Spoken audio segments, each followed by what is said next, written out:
Before we look at exactly how transformers work, let's very quickly recap how they're used in the national grid.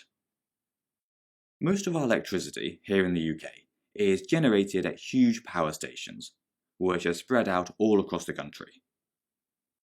Once they've generated the electricity, it has to be passed through step-up transformers, which increase the voltage to around 400,000 volts. The purpose of this is to minimize energy losses as the electricity is sent across the country in a huge network of wires and pylons. Then once it gets to where it needs to go, like a small town, it passes through a step-down transformer, which decreases the voltage to around 230 volts so that it's safe to use in our houses. So to sum up, the role of a transformer is to increase or decrease the voltage of electricity. To see how they do this, let's take a look at a single transformer.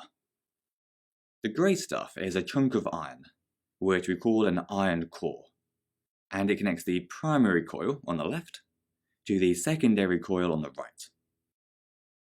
Now, how they work is kind of confusing at first, and in the exam you're going to have to be able to use the correct terms properly, or you won't get the marks. So just bear with me as I explain it, but you might have to rewatch this bit a couple of times.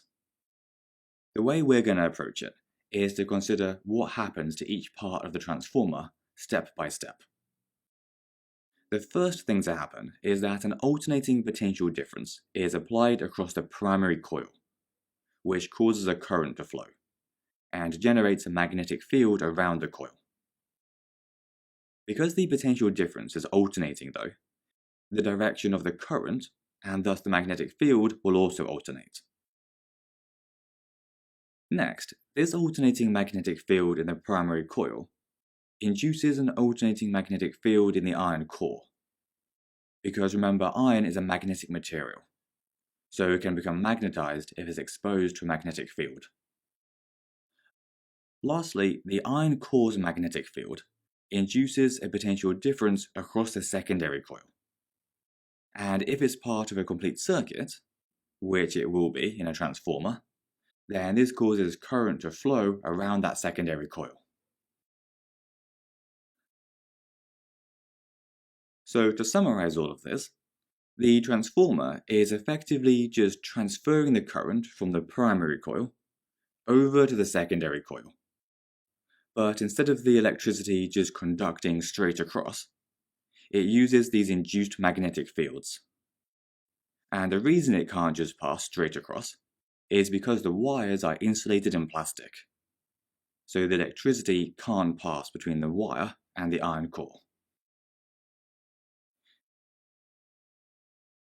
Now, the reason that we have to use all of this weird magnetic stuff is because it allows us to change the size of the potential difference.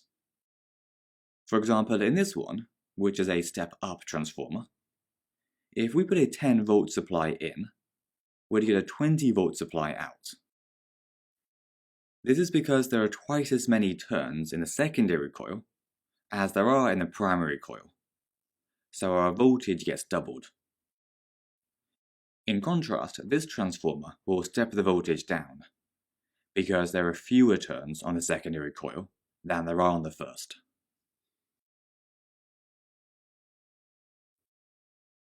Anyway, that's everything for this video, so hope that all made sense, and I'll see you again soon.